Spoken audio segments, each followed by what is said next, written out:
and I can clean the lenses and put them in place. First I'll clean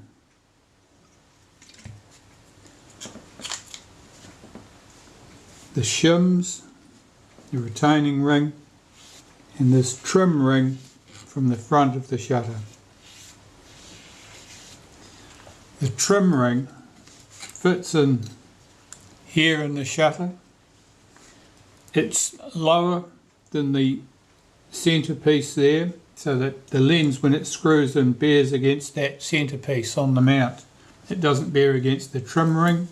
The trim ring is just there to tidy things up.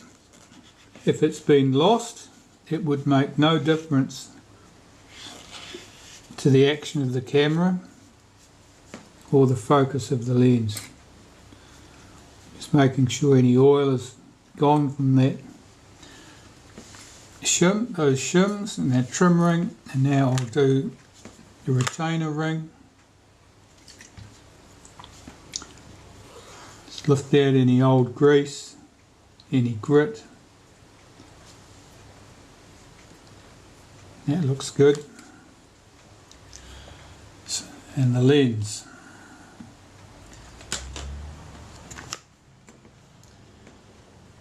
Here's the front component. I'll just wipe around the outside edge of that.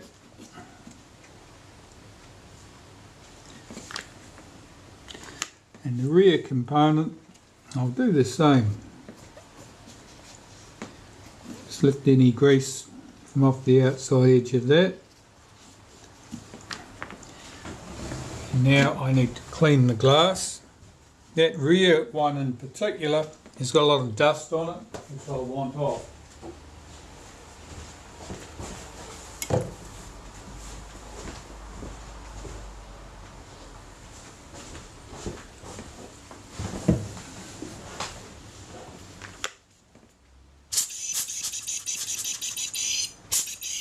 Well, that blew off. It was just sitting there very loosely. That's good. Don't want any abrasive particles on the lens when you're cleaning them.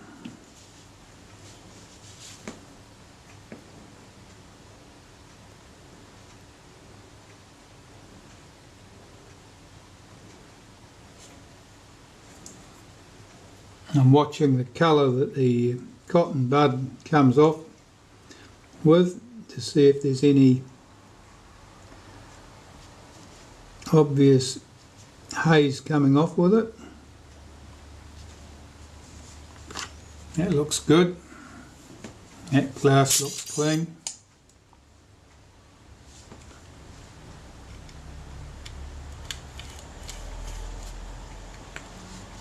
I'll screw that firmly in place.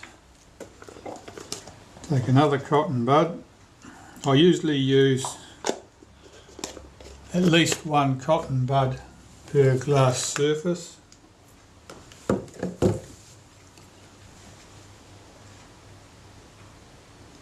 few more marks on this piece of glass.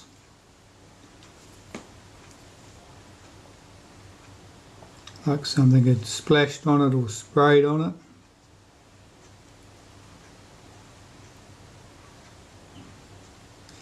I'll look closely at that. They may actually be on the inside surface of that rear glass.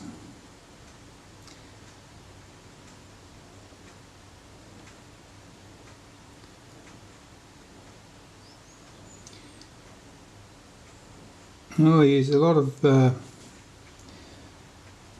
tiny almost crystalline patterns.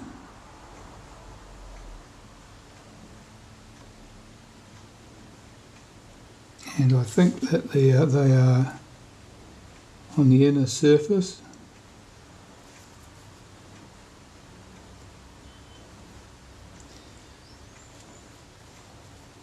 It means I'll want to open that up to clean it.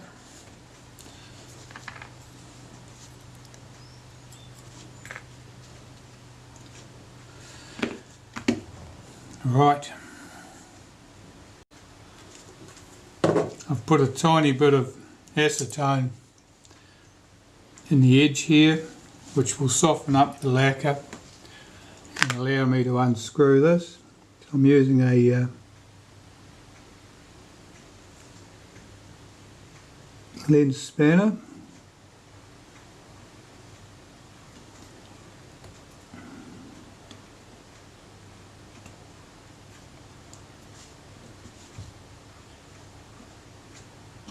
There you go, it started to move.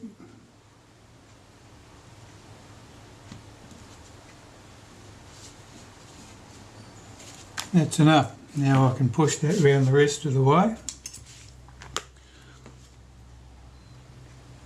I need to remove the rearmost piece of glass here, because I think the inner surface of that piece of glass is probably showing those speckles.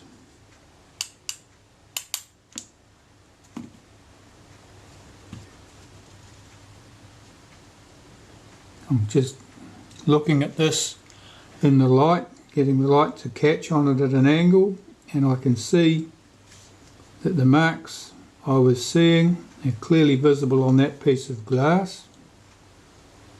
I'll be inspecting the glass in here closely to see if there's any sign of anything on there. And that looks good. So I'll clean this glass here first, then I'll clean the other piece of glass and then pop it back in place.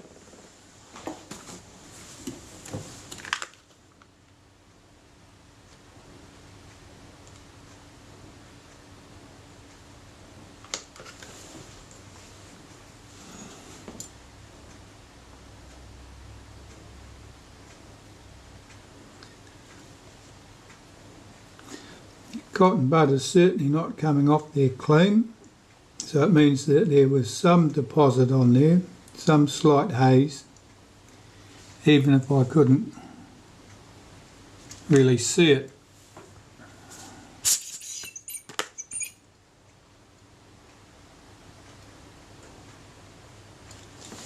That looks good. Now this one.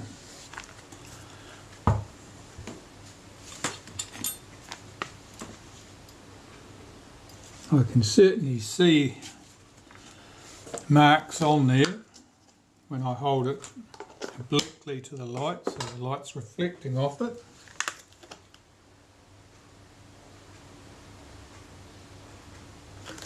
So I'll clean its inner surface now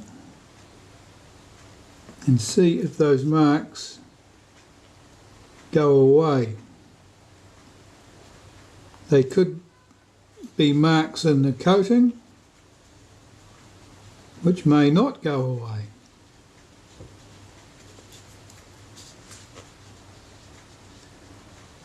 There's certainly a bit of a rainbow sheen to that, which suggests to me an oily haze was present.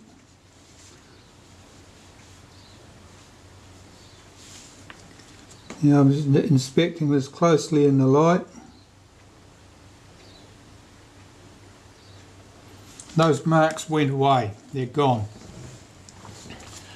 So now I've just got to pop this onto something so I don't get my fingerprints all around the edges while I'm cleaning it, and then get it in place, put the retainer ring in place, then clean the outer surface, and it should be done. Okay, well, I've dug out a cotton glove, which should allow me to handle that lens without leaving my dirty, greasy fingerprints all over it. I have the lens sitting up on a top of a rubber friction tool, which provides a handy stand for me to work on. And I can clean this surface.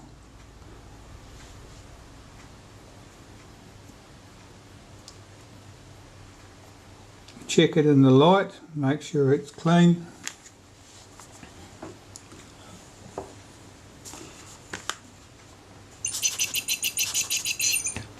blow away any loose dust.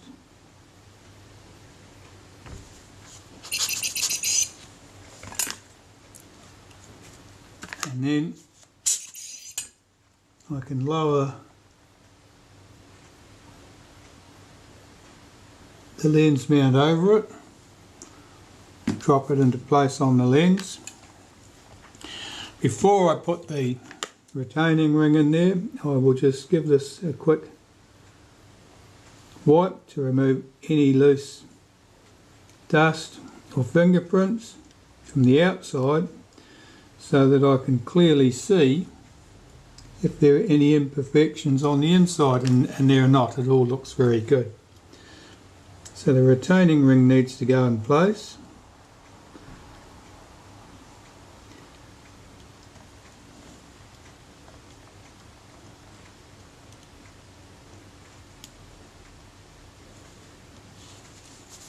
Take that cotton glove off now. I can't be working with a cotton glove on for more than about 2 seconds.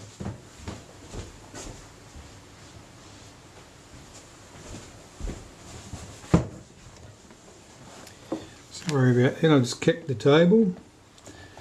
I'm just using a wooden toothpick here to push that retaining ring round.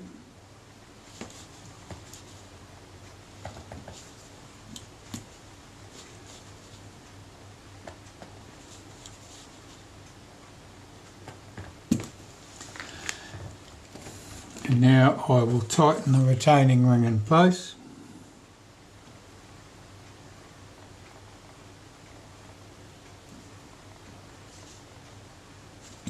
That's it.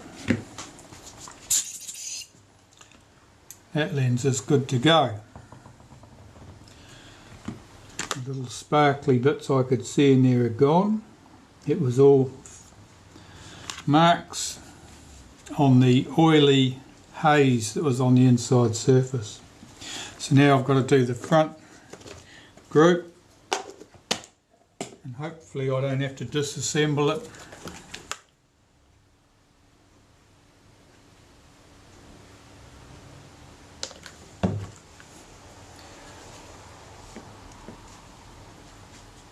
So I'll clean the inner surface first. The innermost surfaces, the surfaces that face the shutter blades, front and rear on these lenses, are quite deeply concave. It's difficult to see the surface of the glass to see if there is any problems with it.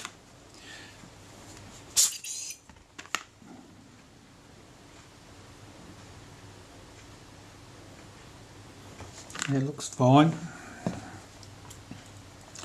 So we'll take our trim ring, drop it into place.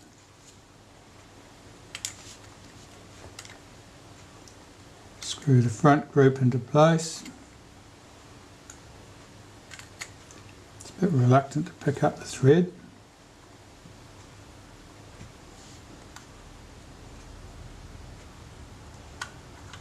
That's better. And I can inspect it. It looks fine. I'll clean the front surface. It's quite dirty.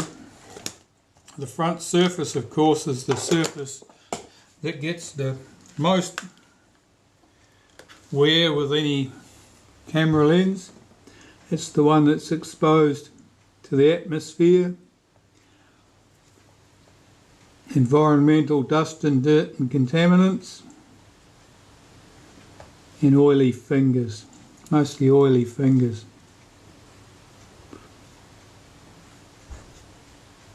This is the surface most likely to have been cleaned with the end of a tie, the tail of a sweatshirt, a handkerchief or any other passing rag. That looks very good. I'm very pleased with the state of that. So I can pop the shims back in place on the shutter. And the shutter is ready to install back on the body of the camera. Right, here we have the body of the camera. It had previously been serviced. We have our lens.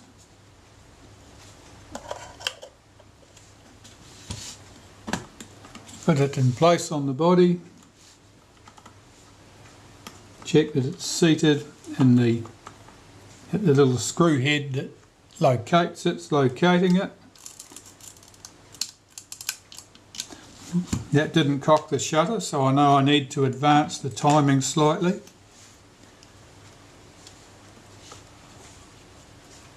And I do that by moving the rack slightly relative to the transfer shaft. Try again. Now that did cock the shutter. But I'm going to check if I can get one more tooth out of that.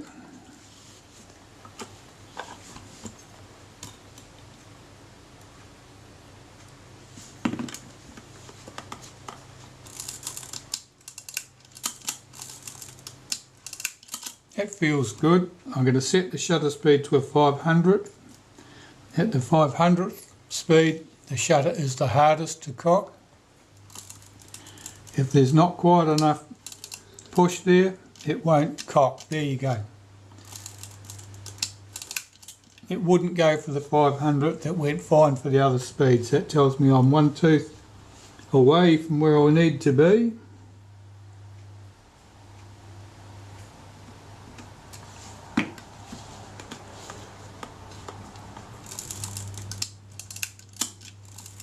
Now that cocks reliably. So I have my shutter correctly timed to the film advance. I can fit the retaining ring in place.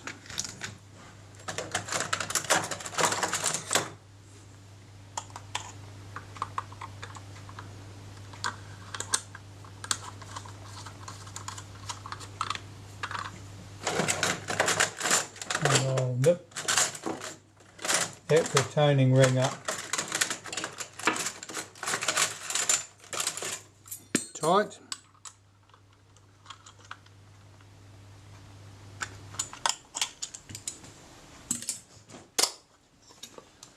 That should be it.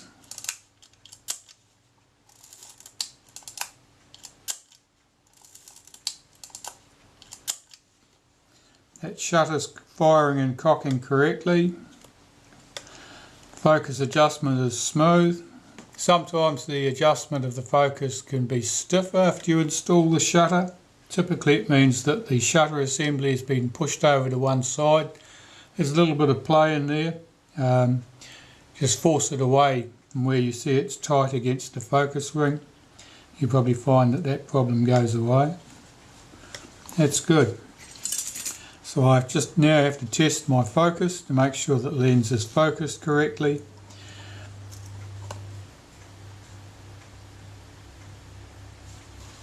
I don't really know that the shutter had ever been removed from the camera by the person who'd serviced it last, or at least made all that mess. They may have done all their work from the front. If they haven't disturbed it, there's every likelihood that the shims that were in there are all present and correct, that none of them were lost, and that the focus will be correct. So I'll report back shortly once I've checked all that. Okay, well I did check the focus, and the focus was not correct. It didn't focus all the way back to infinity by quite a substantial margin.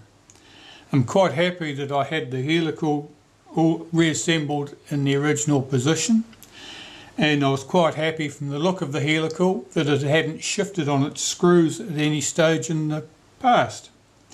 So I removed one of the shims because it's quite a thick shim, and I removed that. I left the fine paper shim in place, put the lens and shutter assembly back in the body and tested the focus again, and the focus was exactly right. So it suggests, given that we know the camera's had a bit of a checkered history, I wonder whether the lens and shutter assembly in fact didn't even start on this body, but was moved from another camera, and that the shim may have been appropriate for whichever shutter and body it was fitted to, but was not appropriate in this particular case. Anyway, that was quite a surprise to see the focus out by such an amount. And it was even more of a surprise to see that removing this single shim made the focus exactly as it should be. So the camera is done. I just need to do a final bit of cleaning up on it, and this can be closed up and sent back to from whence it came. And I did find out something of the history of the camera. The person who sent it to me told me he'd bought it recently, and that on inspection he'd decided that an amateur repairer had had a go at it previously, and that it might be in any state at all.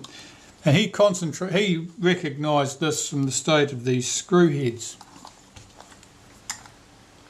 which are not exactly pristine, but they're not so ugly I'd jump out and replace them.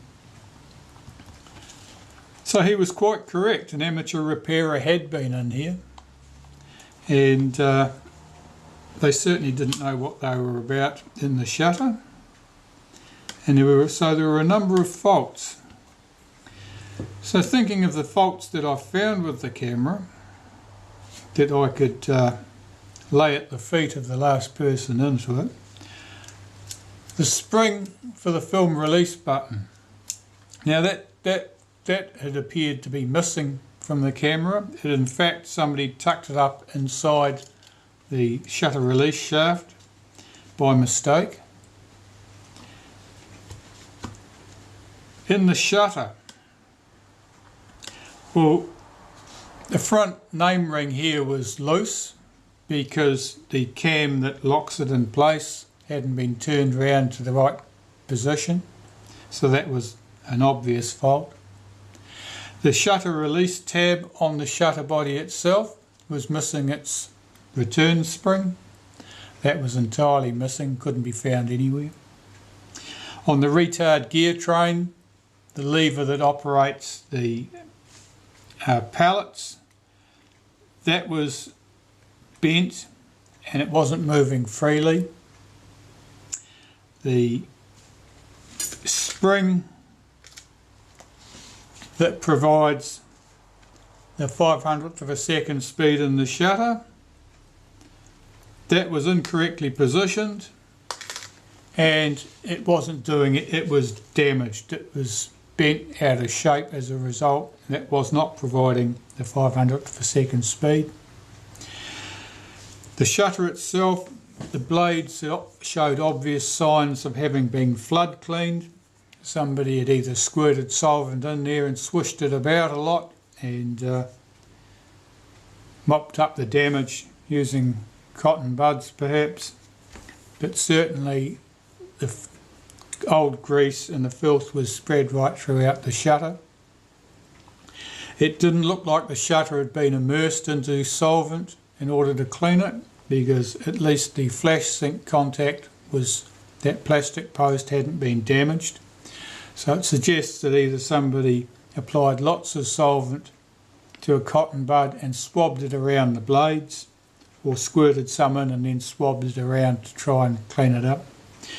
The rear lens group, the inner surface of the rear lens group had a lot of dust particles on it when I took it apart. Probably they'd fallen off the diaphragm blades at the back of the camera. There were certainly patches of dust on there. I'm not sure what it was.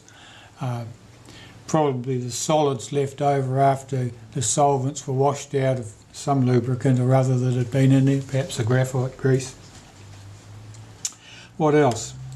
Oh yes, the rear lens group. Now there was some obvious marks on the rear lens group on the inner surface of the rearmost glass.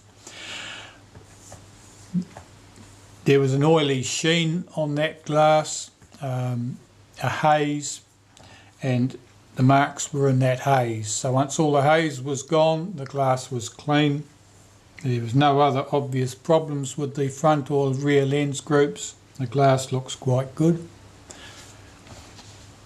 The rangefinder is quite clean and bright now. It wasn't too bad to start off with. When I looked at it closely, there was plenty of dust and dirt, nothing unusual there, but at least it was transparent, much more transparent than a lot of them are on Retina IIa when I see them. What else have we got? Oh yes, the frame counter. Now there was certainly something odd going on with the frame counter. I didn't come to any really definitive answer on that one. Certainly the retaining screw here had a problem. It was distorted at the ends.